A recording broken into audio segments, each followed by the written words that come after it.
we wrap up our month of protection magic with a chat about sigils and how to make one.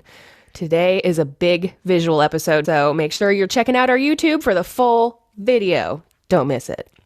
Light from Lantern presents Knit a Spell. I'm magical maker Katie Rempe. And I'm the maker of magic, James Devine. Join us as we stitch together the symbiotic relationship between crafting and the craft. Well, we're talking about sigils. So what is a sigil? That's the big question. It is a symbolic representation of an energy, word, intention statement that, when activated, helps manifest the energy, word, or intention statement that it represents. I think the important thing to know about sigils from a magical perspective, like that's the logical definition. Why sigils? Like I could write out a statement of intent. Like what's a statement of intent? Bring my lover to me. That would be a common love spell. A sigil would perhaps remove all the repetitive letters, reduce the sentence down to the essential letters. Perhaps it would remove the vowels or remove the consonants or do something to make the sentence not be readable, and then place the letters on top of each other in some way that you would have a single symbol of that sentence or of the intent of that sentence without being able to actually read it. There's several reasons to do a sigil. One is prying eyes won't know what you're actually up to. Ooh. So it concentrates the energy. The idea of concentrating the energy of bring my lover to me into one singular symbol. Ooh, that feels really powerful. Another is you yourself are letting go of attachment. You're letting go of that lust for results. So I don't know if we've talked about this in the past, but one of the things that really messes up our magic or our spell work is when we have a lust for results. So if I am more interested in getting the result of something and less interested in the learning or the blocking or of understanding what's standing in my way or the process that is involved, I'm going to have a hard time achieving what I want in the world. Mm-hmm. So that's one of the challenges that can occur is I just want the red Porsche and I'm not really interested in, wait a minute, why do you want a red Porsche in particular? And why that?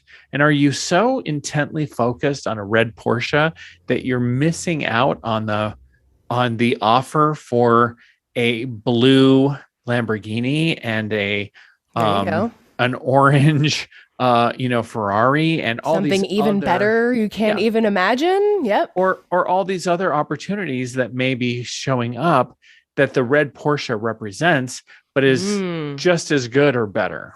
So what types of sigils are there? Sigils can show up, like we can create a bunch of different types of sigils. Mm-hmm. So I know we did a bunch of research on this. So I'll say one and then you can say one.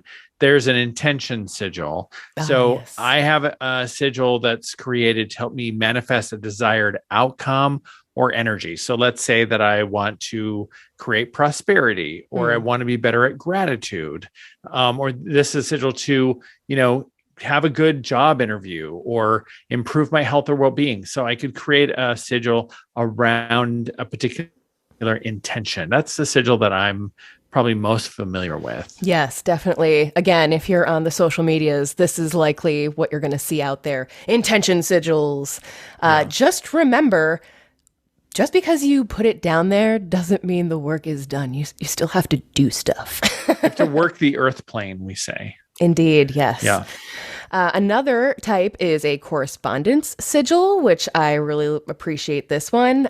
So it's to connect to an energy of something that may not actually be like physically present, or is more of an energetic signature of that thing. So, for example, if you wanted to embody the energy of like one of the zodiac signs, or an herb you don't have access to or that isn't friendly to play with, this is a great way to embrace the energy instead. Right. You might wear a correspondence sigil on your body or something to bring that energy to you. That's right. Yep. You can have a name sigil. So we'll talk about that in a second, where you are creating a name with letters or runes. You could bring a person or a spiritual entity, but it's also a way to bring your own power to bear. So if you wanted to have your own name on yourself as a symbolic power to your own name or your magical name. A lot of people have magical names that they don't want to reveal to the public. And so they might make a bind rune or a name sigil of their own magical name and wear it as an amulet. It's similar to a correspondence sigil in that it's their name and it's sort of a source of power for that name. And they might wear that around their neck, emblazoned on a piece of wood or something like that. You could do it for even a geographic location or for anything. You could have a name in that way. I know there's linking sigils, which is specifically created to form a link between one thing or place and another. So any sigil that already exists links itself to an entity or an intention that it represents. But if you were to create a sigil specifically linking to one item, person, or another, that would even amplify the link. Yeah, I had never heard of that one, or the combination sigil, which is related to a linking sigil, where you combine two sigils for multiple purposes and put them on top of each other, kind of linking those two ideas together. So those are two that I hadn't actually thought of, but those are really cool ideas. So have you created sigils before, Katie?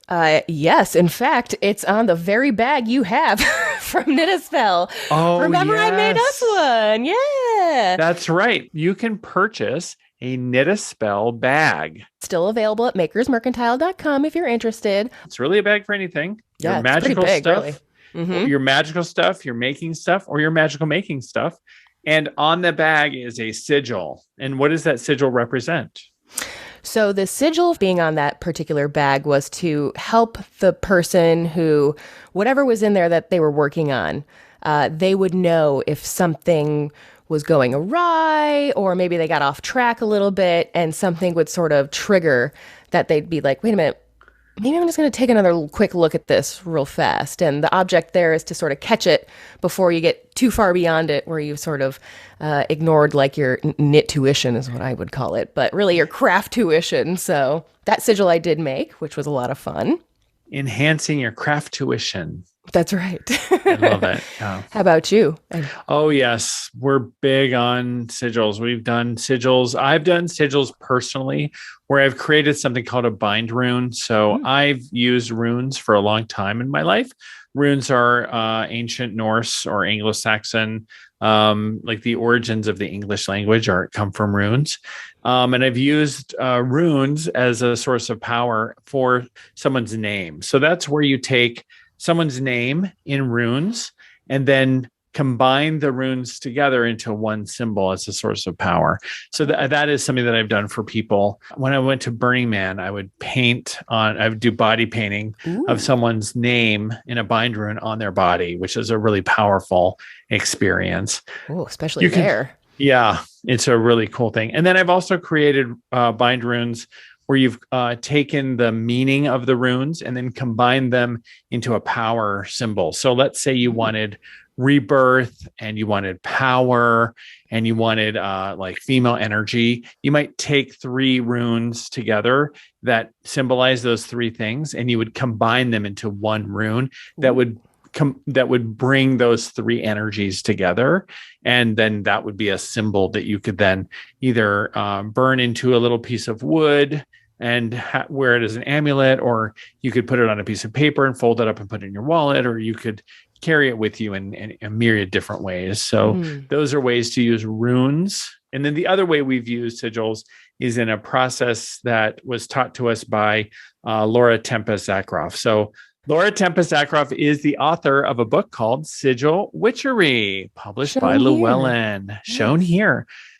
She is a friend of mine. She used to be my neighbor, and she's absolutely amazing. Her book on sigil witchery has a whole process. First of all, it has amazing symbols and ideas for creating sigils. It's really the go-to book for this type of making of sigils. And she also, and we'll put this link in the show notes, but she has a whole process for making runes. And so we've used her process for making sigils. And behind me, this is one of the sigils that we've made. We had a more elaborate process of making it. Wowee. That looks like it was set aflame, Jim. Yeah. Our process was similar to Tempest's, and we'll share this in the show notes. But there is this blog post that Tempest has where she creates the sigil. So in this example, it's the PPP sigil, which is the post-pandemic prosperity or economic financial stability, where you brainstorm what are the things you want post-pandemic prosperity. So she brainstorms protection for regrowth, support recovery. And then for each of these things that she's brainstorming, she has different symbols of what that symbol might be. And then from that brainstorming, puts them together in different ways. And this is a few iterations. And so she eventually comes up with this really cool looking sigil. And she kind of walks through how she built that with the group of people or by herself. And eventually she comes up with this sigil, which is her post-pandemic prosperity sigil. Isn't that beautiful? That's her process of creating a sigil. And she teaches this process and she goes through it in the book as well. So this is the process that we went through with our coven. We did the exact same thing. So we had a piece of paper and we went through all the things that we wanted and had several iterations of, ideas of what to create. And then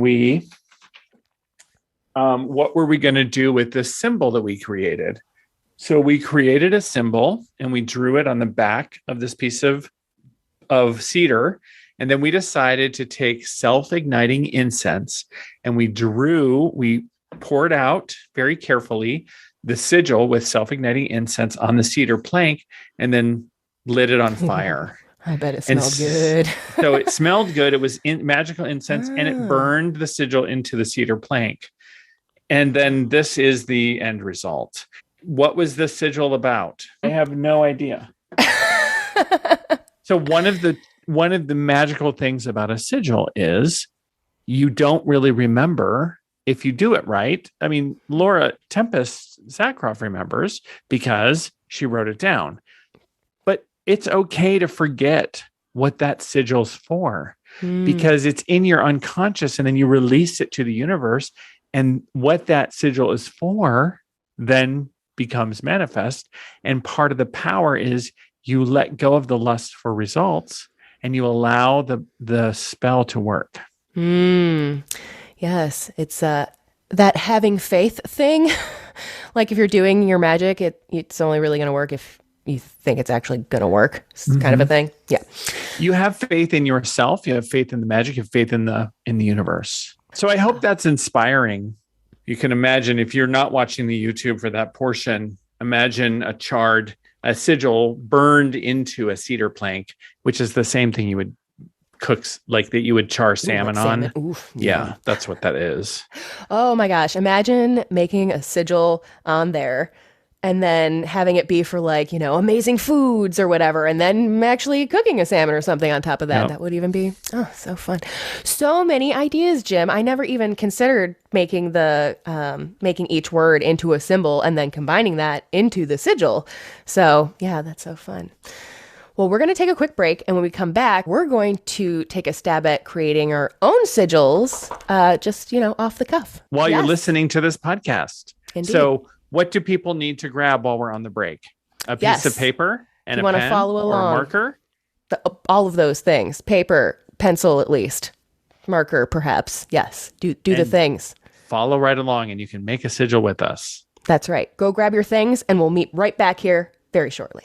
Hey, Knit a Spell listeners, are you looking for a magical accessory to add to your making or magical toolkits? Well, guess what? We have the perfect merchandise for you from your favorite podcast, Knit a Spell. The front of each bag includes our logo so that you can tell everyone that you're a fan of the best podcast that includes magic and making in the entire world that I'm currently aware of.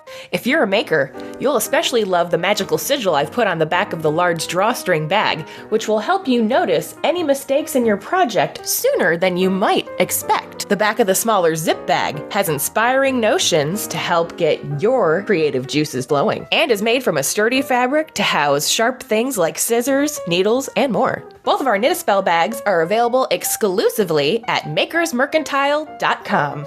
Have you ever wanted to be a professional palm reader or add palm reading to your existing practice? Coming this summer, I will be taking applications for my 6-month online group apprenticeship program, the Divine Hand Mastership Program. I will have a limited number of individuals that will have the opportunity to study the Divine Hand method of palmistry with me. You can sign up to learn more about this exclusive opportunity at thedivinehand.com/mastership. Exciting news, listeners. Knit a Spell is coming to Patreon this summer. Our fan club will help you gain access to advance notice to our monthly topics and guests, episode outtakes, voter power for future guests and episode topics, private community to connect with other fans. That's my favorite. Exclusive giveaways and promotions, and coming soon, we will be adding a special segment to Knit a Spell, which will be a Q&A segment with your questions. Patreon members will be exclusively answered for their questions, so we hope you'll join us. Join us. And you'll be doing this all while supporting one of your favorite podcasts, wrapped up in our gratitude. To learn more, sign up for our newsletter at knitaspell.com. And we're back. I hope you have all of your supplies because Jim and I are ready to draft our sigils with you. All right, Jim, it's a sigil for protection. Remember. Okay, I'm ready. You lead us through. So what's the first step in creating a sigil? Okay, well, first of all, you probably should have some sort of intent. Why are you making this? What do you want to happen? So for me, I was thinking, since this is a protection-related thing, I have had the idea to do a little embroidery sigil for protection that I'd like to put on a tarot bag that I have. So I'm going to be making one based around digitalis, which is foxgloves, for those who don't know, which is a plant that is just springing up around here. Beautiful flowers, super toxic, but very beautiful and great for protection correspondences. So. And related to the heart. Indeed, yes. It's actually used for heart medication, which is ironic that it'll also kill you dead. Only in the wrong dosage. The type of sigil I guess I'm making would be the correspondence, since it's something I'm working with the energy of digitalis, but not actually working with the plant physically. And then the method I'm going to use is the magic square. It's a 3x3 square filled with numbers that don't repeat. And in this case, they all add up no matter which direction you go to the number 15, which is a correspondence for Saturn, which also happens to be a very, I would say, friendly correspondence with digitalis. I am going to use the runes and create a protective bind rune with 3 runes that I'm going to put together, maybe 3, that are all going to be protective in their meaning. Ooh. So I'm going to do that. All right. Very good. For those of you watching, I'm going to move my camera so that you can actually watch me flesh out the whole process. And I'll show you my before and after. All right. So for mine, I've already got my magic square all together here. So I'm going to start with the word digitalis for mine. Then I'm going to cross off any vowels or repeats. Then you have to see which number this corresponds to from 1 to 9 based on the alphabet. You basically turn the numbers into letters into numbers, and then that's what you use to create your design over here on the magic square. 4, 7, 3, and 1 are what is going to create the shape of my sigil. I will start on 4, and to start, I'm just going to put a little circle to open it up. And then I have to draw a line over to the 7, but maybe I want to make it fun. And then over to the 3, and then 1. And then I put a line to actually stop the energy there. So at this point, it's not like a super exciting. So it's more of a squiggle than a sigil. So I'll use this box where I've drawn the numbers in yellow, so they're harder to see, but easier to see the design. And I'll kind of do some more variations on top of that until I find the one I like. All right, so this is my end sigil. It sort of looks like a little flower plant almost. Ready to show off finished products? Yes. All right. So I'll show mine again since everyone was already seen it. Da-da-da. So this is my finished product here. Yeah. Your sigils are so elegant and there's a simplicity. It also kind of has a mid-century look to it. I know, right? Yeah. It looks, I don't know, like a chair or something. All right. Ooh, I love this. Oh, Jim, it's beautiful. So this is a combination. This is my process here on this page. Oh, okay. So tell me about the process. So here are the 5. I used 5 runes. Oh. And was practicing putting them all together in different ways. You know, this is about protection. So the first is to protect my wealth. So this is Fehu, which is the first rune, this rune. Beautiful. And so you can kind of see that rune is embedded in, you know, in there. And then I wanted Thorn. That is, you know, wealth and the castle. And then there's Thurisaz, which is the thorn.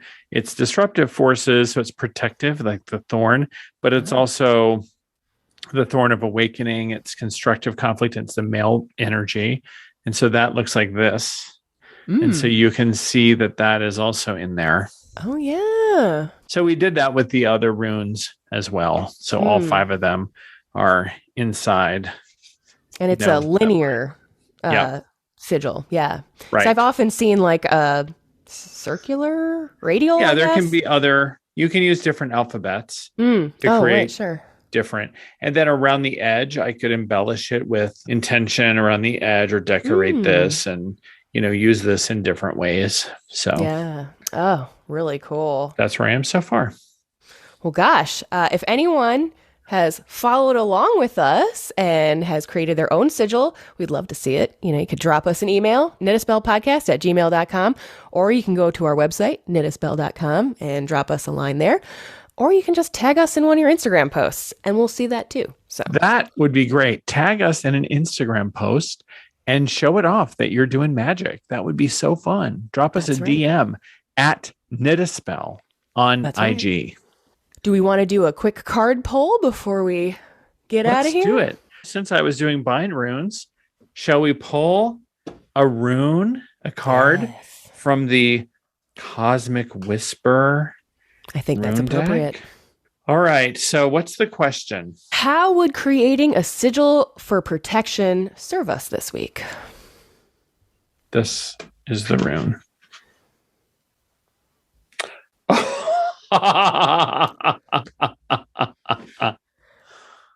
I cannot make this up. I was not looking when I pulled this card, but Algiz, read what Algiz says at the bottom. Protection. Sometimes the runes just tell you. Oh, I love it when they're not, they're just very direct. Don't be around the bush. Yeah. Right?